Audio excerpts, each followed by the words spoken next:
My dear students, good morning to everybody. Today we are going to learn about the economics subject. In this unit, we are going to learn about understanding development, perspective, measurement and sustainability. Understanding development, perspectives, measurement and sustainability. அதாவது தமிழில் சொல்லணும்னா மேம்பாட்டை அறிவோம். Understanding development, மேம்பாட்டை அறிவோம். And development, perspective, தொலைநோக்கு. அடுத்தது measurement and sustainability, அளவீடு மற்றும் நிலைத்தன்மை என்று இந்த எக்கனாமிக்ஸ் அதாவது பொருளாதார பாடத்திலே நாம் கற்க இருக்கிறோம். இதில் இந்த பாடத்தை எதற்காக கற்கிறோம், இந்த பாடத்தினுடைய படிப்பதற்கு என்ன நோக்கத்தோடு நாம் படிக்கிறோம் என்பதை நாம் பார்த்தோமேயானால், இந்த know the meaning of development from different perspectives, அதாவது வேறுபட்ட கண்ணோட்டங்களிலிருந்து மேம்பாட்டை புரிந்து கொள்ளுதல். மேம்பாடு என்பதற்கு பல அர்த்தங்கள் சொல்லப்படுது. அது என்னென்ன அர்த்தங்கள்லான்னு பார்க்க போகிறோம். To know the indicators of the economic development, அதாவது பொருளாதார மேம்பாட்டினுடைய குறியீடுகளை பற்றி நாம் தெரிந்து கொள்ள வேண்டும். மூன்றாவது, understanding the meaning of economic development, பொருளாதார மேம்பாட்டினுடைய பொருளினை புரிந்து கொள்வதற்காகவும். And to know the policies for sustainable development, அதாவது நிலையான வளர்ச்சிக்கான கொள்கைகளை அறிந்து கொள்வதற்காகவும் இந்த understanding development, perspectives, measurement and sustainability என்று சொல்லக்கூடிய மேம்பாட்டை அறிவோம், தொலைநோக்கு, அளவீடு மற்றும் நிலைத்தன்மை என்ற இந்த பொருளாதார பாடத்தை நாம் படிக்க இருக்கிறோம். The word development is used widely, அதாவது நாம் இந்த மேம்பாடுங்கிற வார்த்தையை அடிக்கடி நாம் பயன்படுத்துகிறோம்.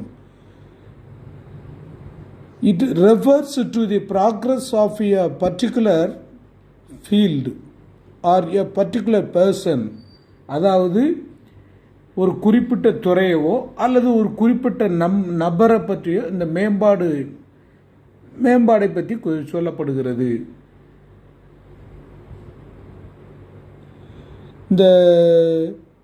Similarly, the economic progress of a country is known as economic development.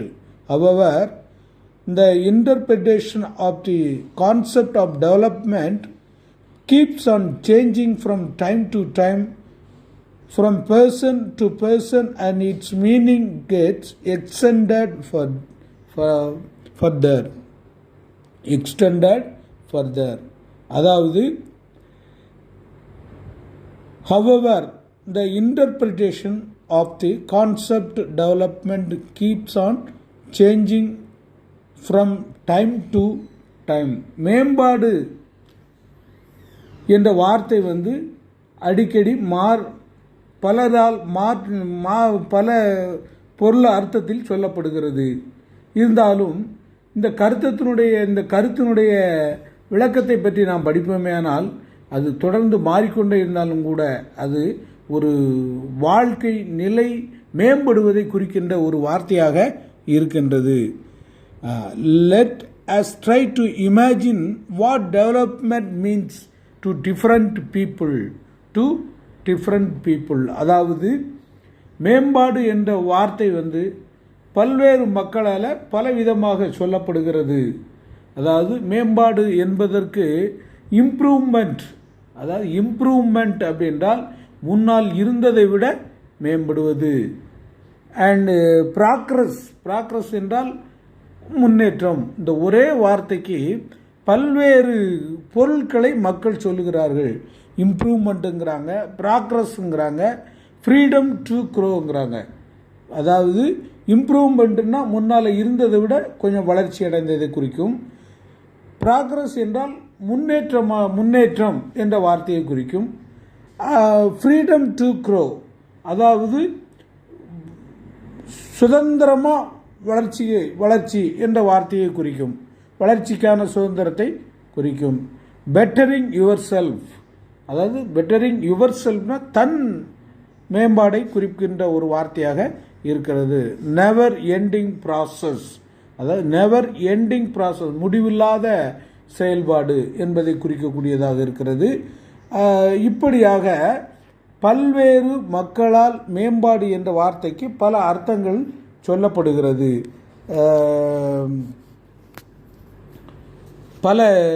அப்போ டெவலப்மெண்ட் என்ற ஒரு வார்த்தைக்கு பல விதமான அர்த்தங்கள் சொல்லப்படுகிறது. From the above chart, you all notice that other than income, people seek freedom to grow on their own.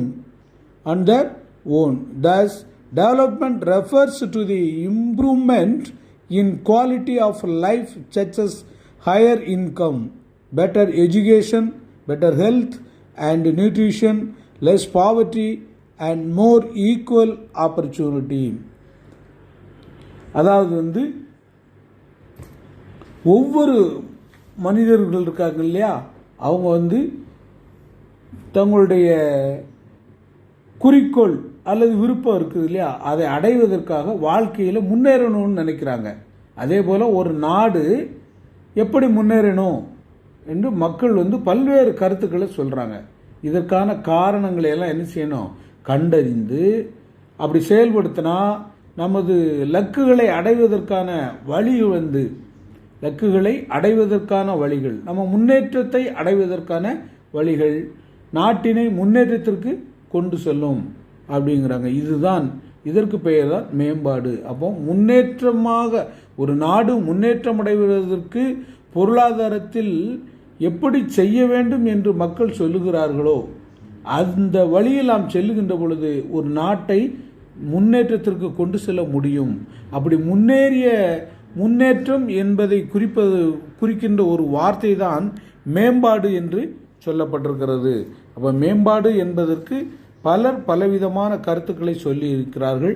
ஆனால் எல்லா கருத்துக்களுமே முன்னேற்றமான வளர்ச்சியான ஒரு முடிவில்லாத செயல்பாடு என்பதைத்தான் குறிக்கிறது. வளர்ச்சி அடைதல், எல்லா வழிகளிலும் வளர்ச்சி அடைதல், முன்னோக்கி செல்லுதல், இப்படியான ஒரு வார்த்தையினுடைய பெயர்தான் என்னதுன்னா மேம்பாடு என்று அழைக்கப்படுகிறது.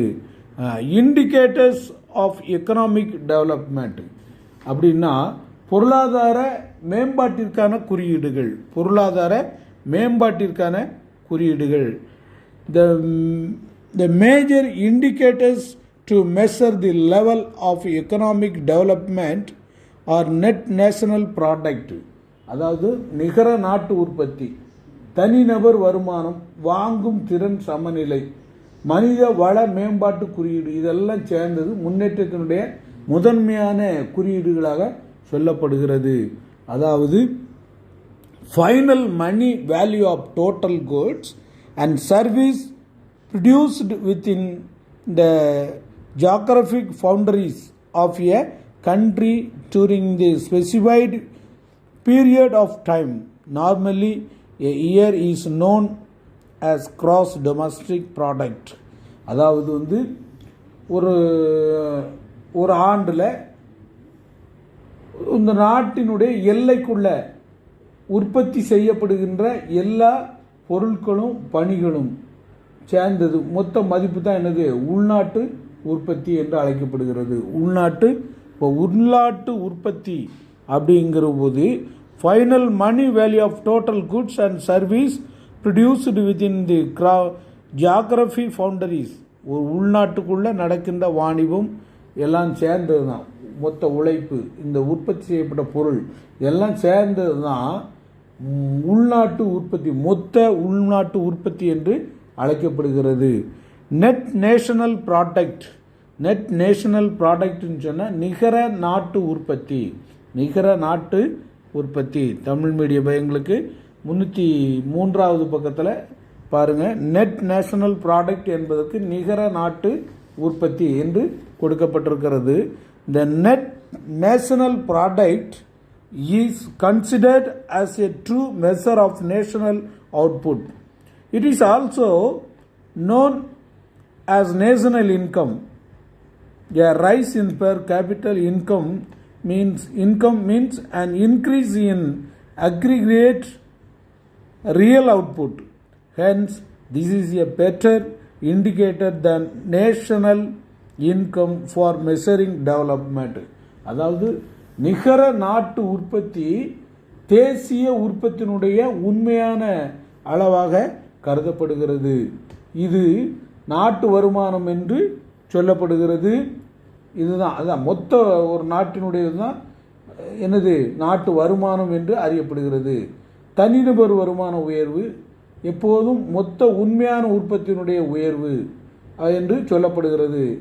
ஆக தனிநபர் வருமானம் தான் ஒரு நாட்டினுடைய மேம்பாட்டை அளவிடக்கூடிய சிறந்த குறியீடாக கருதப்படுகிறது. அடுத்தது பார்த்தீங்கன்னா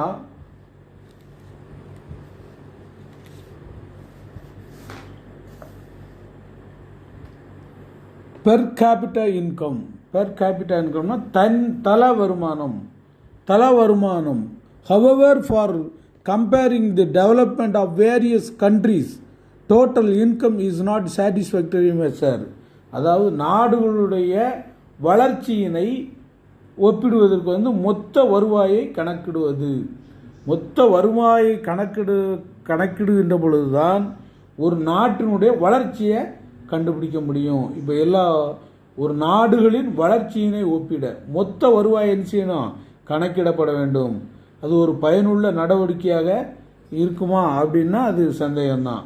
ஏன்னா ஒவ்வொரு நாடுகள்லையும் பல்வேறு விதமான மக்கள் தொகை இருக்குது. இப்போ நம்ம நாட்டில் பார்த்தீங்கன்னா 138 கோடி 140 கோடி இருக்கிறோம். அமெரிக்காவில் பார்த்தீங்கன்னா 33 கோடி, வெறும் 33 கோடி மக்கள் தான் இருக்காங்க. அப்போ நம்ம நாட்டில் தலா வருமானம் மிக குறைந்த அளவில் தான் காணப்படும். ஆனால் மக்கள் தொகை குறைந்த நாடுகளில் பார்த்தீங்கன்னா தலா வருமானம் அதிகமாக காணப்படும். அடுத்தது பார்த்தீங்கன்னா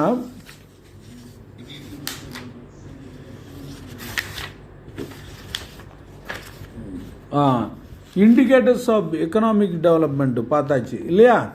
இப்போ அடுத்து என்ன பார்க்கணும்னு சொன்னால்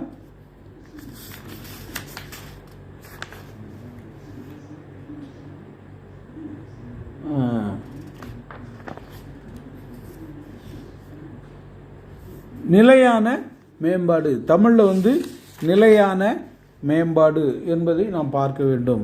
தமிழில் என்னது நிலையான மேம்பாடு, அதாவது சஸ்டைனபிலிட்டி ஆஃப் டெவலப்மெண்ட். அதாவது sustainable economic development is taken to mean development without damaging the environment and not compromising with the needs of future generation. அதாவது நிலையான பொருளாதார மேம்பாடு அப்படின்னு சொன்னோம்னா தற்போது உள்ள சுற்றுச்சூழல் என்ன சேதப்படுத்தாமல் மேம்பாடு அடைய வேண்டும். அதான் சஸ்டைனபிலிட்டி ஆஃப் டெவலப்மெண்ட், நிலையான மேம்பாடு. இப்போ இருக்கிற சுற்றுச்சூழ்நிலைகளை என்ன செய்யக்கூடாது, சேதப்படுத்தக்கூடாது. அப்படி சேதப்படுத்தாமல் நம்ம என்ன செய்யணும், நம்மளுடைய முன்னேற்றம் இருக்கிறதா என்று பார்க்க வேண்டும். அதாவது எதிர்கால சந்ததியினருடைய தேவைகளுக்காக எல்லாவித சமரசமும் என்ன செய்யக்கூடாது, செய்து கொள்ளக்கூடாது. நம்ம பரவாயில்ல அப்படின்லாம் எதையும் சொல்லக்கூடாது. நிலையான மேம்பாடு என்பது ஒரு சுற்றுச்சூழலை சேதப்படுத்தாமல் இருப்பது. சுற்றுச்சூழல் அடுத்தது நான் ரெனவபிள் ரிசோர்சஸ் ஆர் நான் ரிப்ளெனிஷிங். எக்ஸாம்பிள் கோல், பெட்ரோலியம், இதெல்லாம் புதுப்பிக்க வளங்கள், புதுப்பிக்க இயலாத வளங்கள் இருக்குது. இதில் புதுப்பிக்கத்தக்க வளங்கள்லாம் எது அப்படின்னு பார்த்தீங்கன்னா, இப்போ சூரிய சக்தி இருக்கு இல்லையா, சூரிய சக்திக்கு சோலார் எனர்ஜி, இதெல்லாம் என்ன செய்ய முடியாது, அது புதுப்பிக்கக்கூடிய வளங்கள். ஆனால் புதுப்பிக்க இயலாத வளங்கள் அப்படின்னு இருக்குது. அது இதெல்லாம் பார்த்தீங்கன்னா கோல், பெட்ரோலியம், நிலக்கரி, பெட்ரோல் எல்லாம் இருக்கு இல்லையா, இதெல்லாம் புதுப்பிக்க முடியாத வளங்கள், இதெல்லாம் புதுப்பிக்க முடியாத வளங்கள் என்று சொல்லப்படுகிறது. அதாவது நிலத்தடி நிலத்துக்கு அடியில் நீர் இருக்குது, இது புதுப்பிக்க தெரிந்த வளங்களின் ஒரு எவ்வளவு ஊர்னாலும் என்ன செஞ்சுக்கலாம், திரும்ப திரும்ப அந்த நிலத்தடி நீர் வந்துக்கிட்டே இருக்கும். ஆமாம், வளங்கள் அதை என்ன செய்யலாம், மறுபடியும் நம்ம பயன்படுத்தலாம். Ground water is an example for a renewable resource. அதாவது கிரவுண்ட் வாட்டர் எவ்வளவு தான் நம்ம எடுத்தாலும் மறுநாள் என்ன செஞ்சிடும், அந்த தண்ணி வந்துக்கிட்டே இருக்கும். இது புதுப்பிக்கக்கூடிய வளங்கள். ஆமாம், கிணத்துக்கு அடியில் தண்ணி இருந்து நம்ம இறைச்சிக்கிட்டே இருந்தாலும் தண்ணி வந்துக்கிட்டே இருக்கும். நான் ரெனவபிள், புதுப்பிக்க இயலாத வளங்கள், அதுன்னா நிலக்கரி, பெட்ரோல். இப்போ நிலக்கரி கிரவுண்ட் வாட்டர் அது நம்ம எவ்வளவு தான் எடுத்துக்கிட்டாலும் குறையாது. Non renewable resource get exhausted after certain number of years. அதாவது ஒரு முறை நம்ம எடுத்துட்டோம்னு சொன்னால், இந்த நான் ரெனவபிள் ரிசோர்ஸ் அதாவது புதுப்பிக்க இயலாத வளங்களை நம்ம எடுத்துட்டோம்னு சொன்னால் திரும்ப அதிலிருந்து கிடைப்பதற்கு நீண்ட நாட்கள் ஆகும். ஆகையினால நம்மளுக்கு அது எவ்வளவு தேவையோ அந்த அளவிற்கு தான் எடுத்துக்கொண்டு நம்முடைய பின் சந்ததியினருக்கு என்ன செய்யணும், அந்த தேவைகளை, அந்த கனிம வளங்களை விட்டு செல்ல வேண்டும், கனிம வளங்களை விட்டு வைக்க வேண்டும். அடுத்தது பாலிசிஸ் ஃபார் சஸ்டைனபிள் டெவலப்மெண்ட். அப்படின்னா நிலையான மேம்பாட்டிற்கான கொள்கைகள், நிலையான மேம்பாட்டிற்கான கொள்கைகள். அதாவது மரபுசாரா வளங்களை பயன்படுத்துதல். Use of non conventional sources of energy. Use of non conventional sources of energy. அப்படி தமிழில் சொல்ல போனால் மரபுசாரா வளங்களை பயன்படுத்துதல். மரபுசாரா வளங்கள் அப்படின்னா என்னென்னா, இந்தியாவினுடைய மின்சார தேவையை பூர்த்தி செய்யறதுக்கு அனல் மின்சாரம் எல்லாம் புனல் மின்சார நிலையங்களை எல்லாம் சார்ந்திருக்குது. இந்த உற்பத்தி போக அனல் மின் நிலையம் சூழலை மாசுபடுத்தக்கூடிய அதிக அளவு கார்பன் டை ஆக்சைடை வெளியேற்றுகிறது. சுற்றுச்சூழலை அது என்ன செய்யுதுன்னா மாசுபடுத்துகிறது. அது என்ன செய்யுது, India depends on the thermal and hydro power plants to meet it's power needs. Both the sources have an adverse environmental impact. Thermal power plants emit large quantities of carbon dioxide which pollute the environment. அதெல்லாம் என்ன செய்யுதுன்னா carbon tie ஆக்சைடை வெளியேற்றி சுற்றுச்சூழலெல்லாம் என்ன செய்யுது, மாசுபட செய்கிறது. ஆக இந்த பாடத்தில் நம்ம இப்போ என்னென்ன இதெல்லாம் படித்தோம் அப்படி என்றால், மேம்பாடுன்னா என்னன்னு பார்த்தோம். ரெண்டாவது நிகர நாட்டு உற்பத்தி அப்படின்னா என்னன்னு பார்த்தோம். தலா வருமானம் என்றால் என்னன்னு பார்த்தோம்.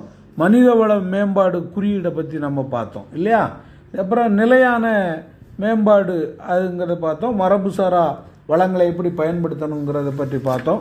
ஆகையினாலே மாணவர்களே, நீங்கள் இந்த பாடத்தை நன்றாக பயின்று, இந்தியாவில் சுற்றுச்சூழல் கொள்கையெல்லாம் எப்படி இருக்கலாம் நம்ம பார்த்தோம். நன்றாக பயின்று கேட்கக்கூடிய எல்லா கேள்விகளுக்கும் நல்ல பதில்களை கொடுக்கத்தக்கதாக நீங்கள் படித்து நல்ல மார்க்குகளை பெற வேண்டும் என்று நான் உங்களிடத்தில் கேட்டுக்கொள்கிறேன். நீங்கள் வீட்டில் இருக்கின்ற பொழுது எல்லா நேரங்களிலும் விளையாண்டு கொண்டே இருக்காமல் உங்களுடைய பாடத்தை எடுத்து படித்து நல்ல ஒரு மாணவர்களாக, தேர்ச்சி பெற்ற மாணவர்களாக திகழ வேண்டும் என்று உங்கள் அனைவரும் நான் கேட்டுக்கொண்டு, அடுத்த வகுப்பில் நாம் மீண்டும் சந்திப்போம். அதுவரையிலும் நீங்கள் பாடத்தை பயின்று கொண்டிருக்கும்படி உங்களை அன்போடு கேட்டுக்கொண்டு இத்துடன் இந்த வகுப்பு நிறைவேறுகிறது. வணக்கம்.